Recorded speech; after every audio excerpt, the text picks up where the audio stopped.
अस्सलामुअलैकुम, easy cooking show के साथ हाजिर हैं। आज हम गाजर का हलवा बना रहे हैं।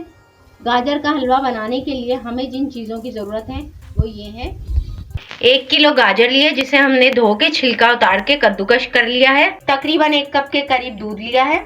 आधी प्याली हमने घी की ली है। 5 अदद सब्जी इलायचियाँ ली हैं, छोटी इलायची। मिक्स ड्राई फ्रूट लिया है। यहाँ पे हमने ड्राई फ्रूट में हमने खोपरा, काजू, बादाम और पिस्ते लिए हैं। आप अपनी मर्जी का ड्राई फ्रूट शामिल कर लें। चीनी ली है आधा कप के करीब। आप यहाँ पे चीनी कम या ज्यादा अपने हिसाब से कर लें। 1 पाव खोया लिया है। अब हम अपनी रेसिपी स्टार्ट करते हैं। देगची के अंदर सबसे पहले हम घी शामिल करेंगे। घी को गरम कर लेंगे। घी गरम हो गया। अब इसमें हम सब्जी इलायची डाल देंगे, छोटी इलायची। छोटी इलायची के साथ ही इसमें अब हम गाजरें शामिल करेंगे, कद्दूकश की हुई।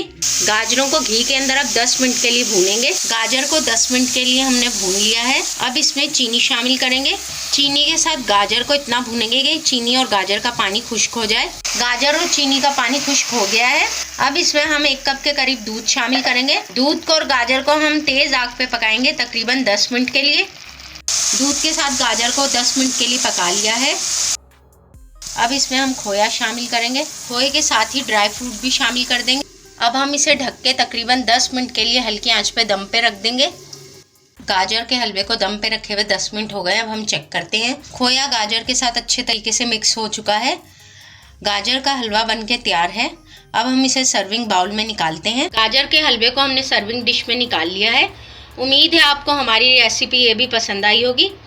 अगर रेसिपी पसंद आई है तो वीडियो को लाइक करें, शेयर करें और हमारे चैनल इजी कुकिंग शो को सब्सक्राइब करें। जल्द ही किसी नई रेसिपी के साथ हाजिर होंगे। अल्लाह हाफिज़।